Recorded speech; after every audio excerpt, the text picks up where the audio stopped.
What are we waiting for, Overseer? Why don't we kill this wretch now? You have a big mouth, slave, but no combat skills. I don't want to see you again until you've satisfied the Korriban instructors. The training facility is on the second floor of the Academy and is usually reserved for the Dark Lords and their apprentices. This is not a promotion, and you are not to speak to anyone except the training master when you are up there, understand? You are not fit for their presence. That's hardly your call. Do not press your luck, slave. I could just let Fon tear you to pieces. Now get going to the second floor training grounds. You don't want to keep the instructors waiting. So, completed that quest, got a credit box, opened it up, got a ton of credits, over 3,000.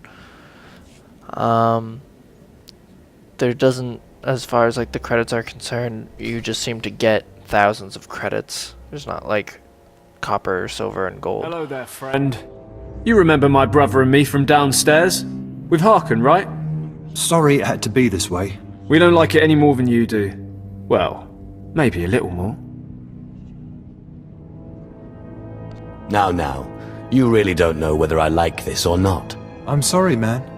I liked you. I really did. But Harkin made us a deal, see? We kill you, we go home. That dude, who is, I guess from the screen, he's on the right. When I saw his facial hair come on the screen, I just laughed out loud at my monitor. I just cracked up. It's hilarious. You will regret that. We don't want to. But we know we can't beat Fon, and we'll never be Sith. At least this way we can go home, alive. Quiet, Balak. The time for talk is past. Fight for your life, Acolyte.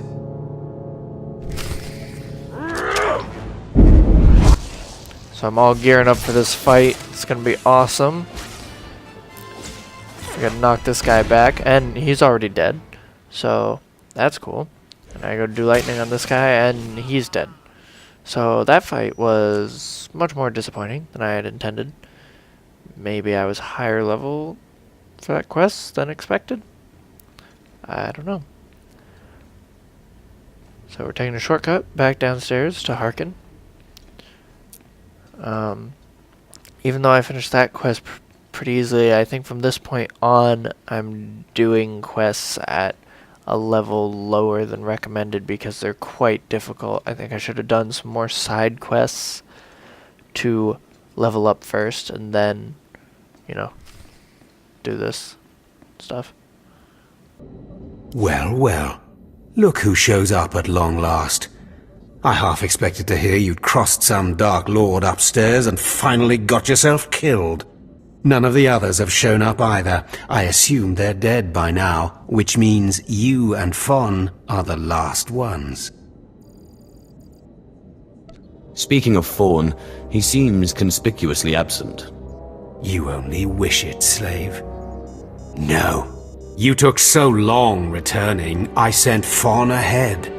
Your final trial will be to retrieve an ancient map from the innermost chamber of Naga Sadow's tomb, which has never been breached in thousands of years.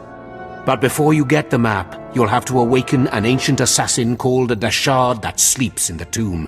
You cannot access the map without him, understand? What exactly is a Dishard? They're a lost race of assassins that the ancient Sith used to devour their Force-using enemies. This one will probably eat you the moment he's freed. Oh, and one more thing. You'll be competing with Fon for this map. Whoever brings it back will be Lord Zash's apprentice. The other will die. And Fon's already started, so my advice? Run, slave. Run. One moment, please. Lord Zash! What are you doing here? Overseer, are you implying that I, a Lord of the Sith, don't have the right to go where I please within the Academy of the Sith? No, of course not, Lord Zash. Good. I saw the last acolyte arrive. I wanted to see the hopefuls off on their final trial. Where's, the red one, Fon? He finished his trial early, so I sent him on rather than keeping him waiting for this. Pity. I just finished translating the wonderful text this acolyte brought from Tulak Hord's tomb, and it's most illuminating. I don't know that the map can be retrieved without it. Well, well, well. It's a good thing I didn't start running, isn't it, Harkon? It's too late. Fon's already left. You can't just... Give one acolyte an unfair advantage over the other? Overseer, when has being Sith ever been about being fair? Now, my dear acolyte, here is what you must do to free the Deshard. There are rods scattered throughout the tomb of Naga Sadow. These rods are the keys to the chamber where the ancient assassin is imprisoned. You will need to place the rods in the chamber door and electrify them. I don't know exactly the reason, but it is clear that you will not be able to retrieve the map without the Deshard. But be careful, he is very dangerous. Is there anything else I should know about the Deshard? It's a Force-resistant assassin. I have reason to believe this one was placed in the tomb by Tulak Hord himself. I will return when both acolytes are back from the tomb. You will not do anything further to affect the outcome of the trial. Understood? Yes, Lord Zash. Good. And good luck, acolyte.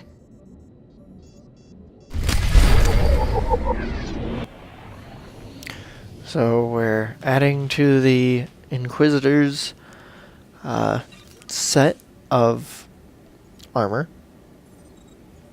that all look alike and they all go together, which is quite cool. You should have that set completed by the time you leave Korriban for Drummond to Cass.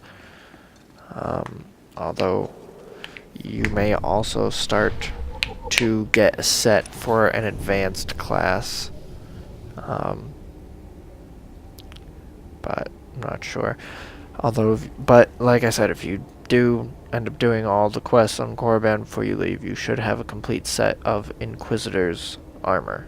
If you're an Inquisitor, that is. I'm sure for a warrior, you'll have warrior armor as well by the time you leave Korriban. So this is the tomb of the great Naga Sadow.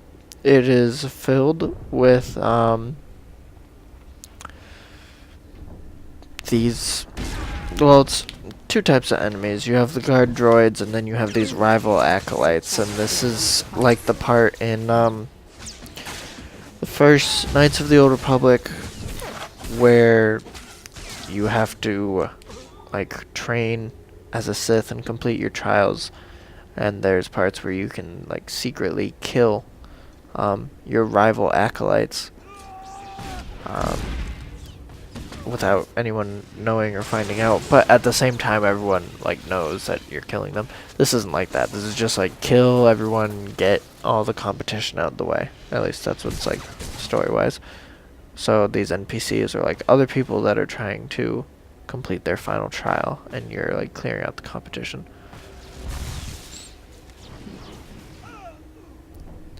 I don't like how Force Lightning says it fails if you kill someone with it before it completes. I'm pretty sure that's not a failure, that's a success. But like Force Lightning, I forget what it is, but it casts over like, what is that, like 3 seconds? If you kill someone before the 3 seconds, it says it failed. That's kind of dumb. I mean, it's not a problem, but it's just weird. It should say like completed or whatever, because it didn't technically fail. It succeeded. So anyways, here's the first rod, the Rod of Hate. Pick that up, and we make our way forwards through the tomb. Get rid of these guys real quick. This next room can be dangerous. Like I said, I think I'm doing this quest at a bit lower level than recommended. If I just did a couple more side quests ahead of this, probably would have leveled up to level 9, then I would have been able to take much more punishment. You only want to pull one corner of this room at a time, but it's very easy to pull a whole side, you know, both corners. And that can cause some problems. In only one corner, the one I'm facing right now, is a warrior character. The rest are either ranged or Inquisitors, and that warrior one can really wreck you, as he's just destroying that guy over there. So you want to be careful not to pull the whole room, or at least half of the room if you can't. However, when you're just fighting the warrior acolyte, as I am here, he's not that big of a deal. Just make sure that you crowd control him a bit so he can't beat you up too much. And so, that's a bonus mission. I don't think I've gone over those yet. There are, you know, bonus missions where, like, your main objective is, you know, do whatever you have to do in Naga Sadow's tomb. The bonus objective is get rid of your rival acolytes and get them out of the way. Completing bonus objectives will give greater rewards and you know, like credits or possibly more items, as well as more XP. This room full of droids is crazy. You can pull half, if not the whole room, at a time, and they're very powerful. Their blasters cause a lot of damage, and they will hunt you down for a long time. As you can see, I am running away to disengage them. It's called evade with them, so they're all running back, or rubber banding as it's called. And I'm coming back for more. I end up doing this area with like a group of other people. We don't group up, but we sort of just go together. And, you know, when we're together in this loose group, we handle these droids like nothing. But when you are on your own, see, as soon as someone walks up next to me, it's like, alright, we can do this. But when you are on your own, you can accidentally pull the entire half of the room at a time, and that can cause some serious problems. As you saw, I almost died. I think I did die in this room once, but I'm not going to bother showing it. I'm not sure if this game still follows the rules of like KOTOR and like other Star Wars games where like lightning-based attacks or ionic modifications in your weapon will have a higher damage against droids, because I know you could always upgrade like your blasters or your lightsabers with like an ion lens or power source, and that would send an ionic blast through the laser, and it would be some like 25% extra damage to droids. I wonder if droids are still weak to that and force lightning like they were in Knights of the Old Republic. I think they would be, I just don't know if it's actually listed anywhere. So, anyways, we're about to get the next rod right here. This is Naga Sadow's tomb, obviously. The place is huge.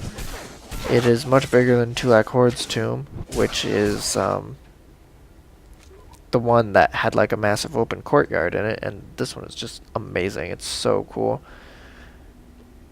I do admit that the so yeah, that was the Rod of Fury.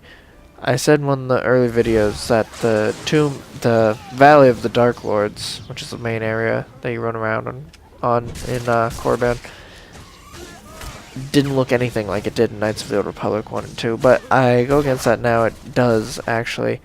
Well, I'll go over this more in the next video, but this is like so much better. Like, the outside looks about the same, but the inside the tombs, this is about like quadruple what it was in Knights of the Old Republic, and it's so huge, and all these statues and the architecture of it is just absolutely beautiful. I'll go over more of this in the next video, the history of the tombs of the Dark Lords and how it changed through, like, how it's our first glance at it in Knights of the Old Republic, and then what happened to it in Knights of the Old Republic 2, and how it's changed since then into this game. Because if you recall, this game happened,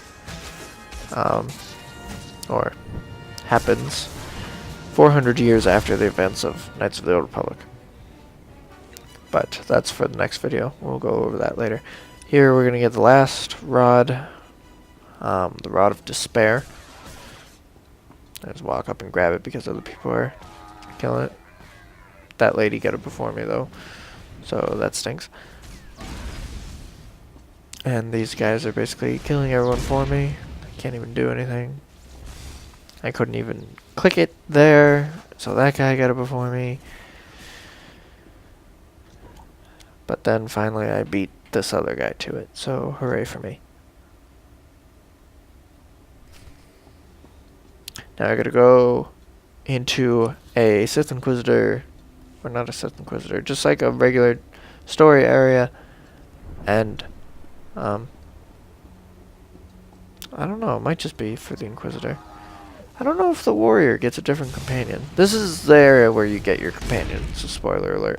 But we're going to go into that green story area over there, and we're going to move on. The next area is really cool, and there's a really cool cutscene, and just ridiculous awesomeness lies beyond that green story area border. So you're going to want to subscribe to make sure that you see the next video, because that is coming up. So I'll see you guys later. Have a good night.